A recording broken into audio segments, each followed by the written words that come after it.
Well, coronavirus is all over the news these days, and there's been unprecedented change that's happened in our culture related to this.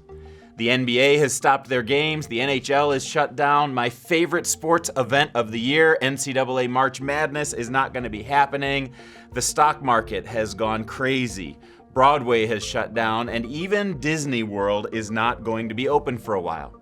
Many of your kids are home from school, 100 universities and more are continuing to move towards online campuses and moving those kids home.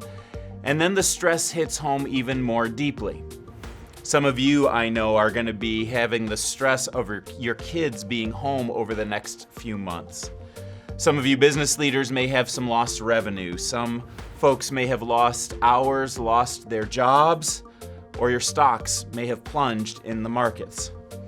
But in the midst of all of this stress and anxiety that we're experiencing in our culture, I want you to remember that Jesus said, "Peace I leave with you. My peace I give to you. I don't give it to you the same way that the world gives it to you."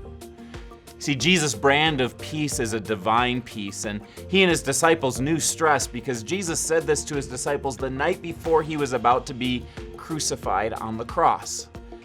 Jesus wants us to live in a stress-filled world with the peace of God that rules in our hearts.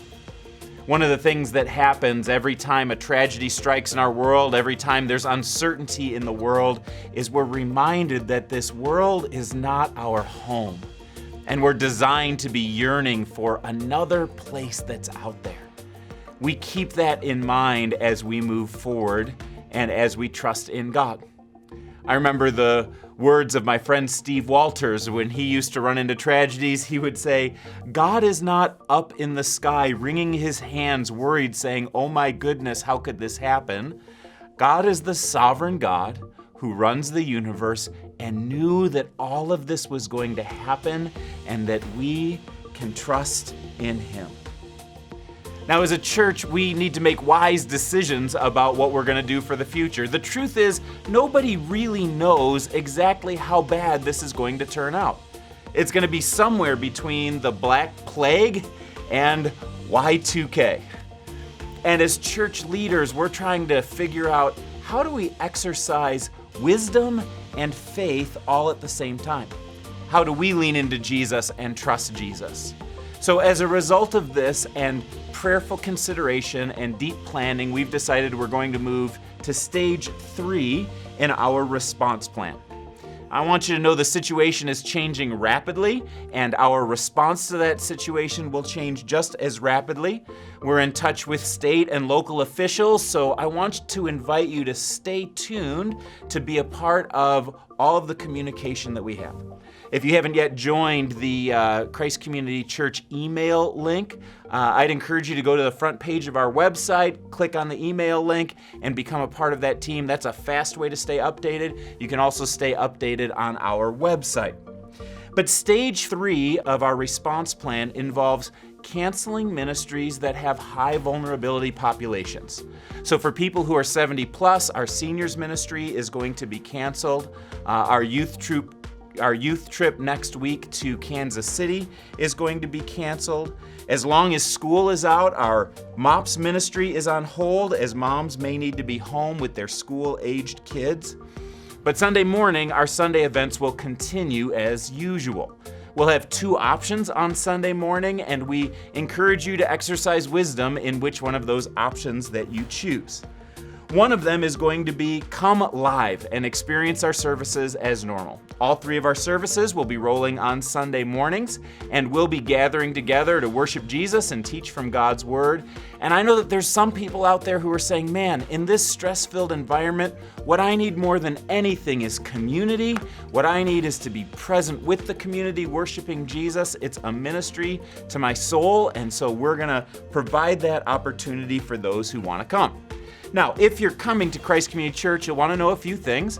One of them is not only do we, on an average week, have great sanitation, but we've placed our sanitation up to an entirely different level. Kudos to our facilities team who's doing a fantastic job with that.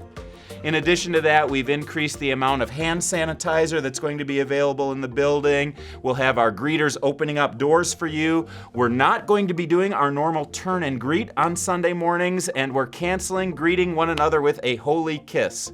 Not that you are looking forward to that anyway. Instead, we want to encourage everybody to engage in the CCC salute. The CCC salute, you guys know what that is? You take your right hand, you put it in the shape of a C, and then over your heart 3 times, CCC. So whenever you greet people on Sunday morning, show up and use that CCC salute. The other option that we would encourage people to engage in is our online campus. Now, some people really should choose to do this. If you're a part of a vulnerable population, doctors recommend that if you're over 70 years old, if you're someone with respiratory or heart issues, if you're somebody who's immunocompromised, that you're the kind of person who should avoid public gatherings at this point, and we would encourage you to be a part of our online campus.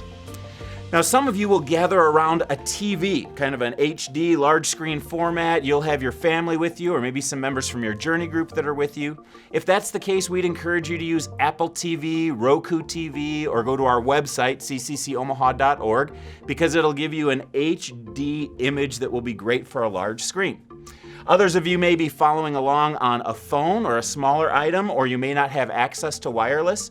In that case, we'd encourage you to join on Facebook Live. There's a stream that comes on Facebook, and they do a great job of compacting the picture into a smaller venue with smaller amounts of data, and we'd encourage you to use that. You might even want to host a watch party on Facebook Live so that all of your friends could see that you're watching the service live, and they might join you and interact with you as you do that.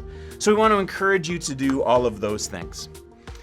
In addition to this, there's a few ways that I want to encourage the church to respond in the midst of crisis. Historically, what's happened with the church is whenever there has been challenges, difficulties, plagues, and so forth, the encouragement to the church has been don't run away, but instead engage. Now, there are going to be people around you who need love. Maybe you could deliver groceries for somebody who's self-quarantined. Maybe you could pray for somebody and let them know that you're praying for them. Pray for them over the phone. Maybe you could text people who you've got concerns for. Maybe there's some other practical ways that you can serve people. As a church, we're in the beginning stages of working with Mission Church and Franklin School. For kids that are going to be out of school and are dependent on school lunches to eat, we'll be doing a food drive. And I want to encourage you to watch your email for the details on that food drive and be ready to bring in food for kids that may not otherwise have that and are dependent on their school lunch program. If you haven't signed up for the email updates, go ahead and do that right away. I want to encourage everybody to be wise in the way that you use good hygiene. Wash your hands on a regular basis. Sneeze into your sleeve. Don't touch your face if you can avoid touching your face. And that will help keep the spread of germs to a minimum. If you're somebody who has not moved to online giving, now would be a really smart time to move to online giving as well.